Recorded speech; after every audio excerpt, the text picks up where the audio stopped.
Kata Umar Al-Khattab, bacalah Al-Quran kerana ia akan menjadi penerang hidupmu.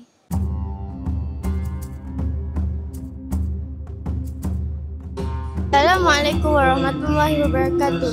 Hari ini telah diadakan Majlis Tadarus Al-Quran bagi sesi petang SMK Bandar Putrajaya.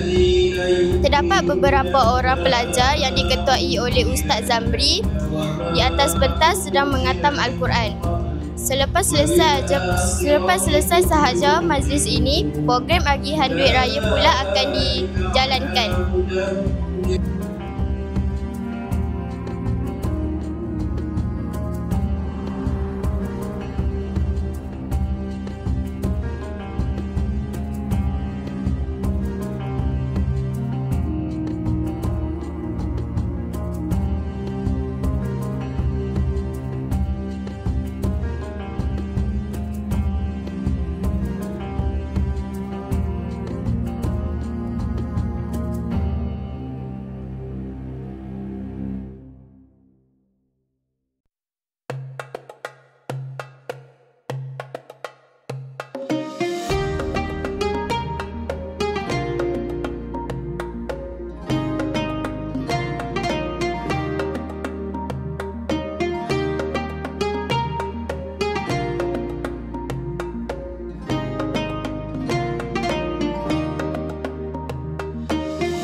Selepas ini kita akan mendengarkan ucapan Hari Raya. Mari sama-sama kita saksikan.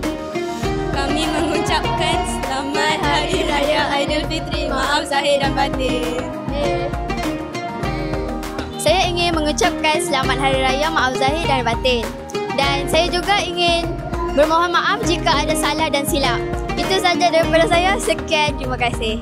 Saya Muhammad Izzaka bin Muhammad Safin Izzak ingin mengucapkan Selamat Hari Raya Aidilfitri. Maaf zahir dan batin. Sekian, terima kasih. Kami ingin mengucapkan Selamat Hari Raya Maaf zahir dan batin. Tamatlah sudah program kita pada hari ini. Di kesempatan ini, saya ingin mengucapkan Selamat Hari Raya Aidilfitri. Maaf zahir dan batin. Saya Nur Elisa Zliana melaporkan.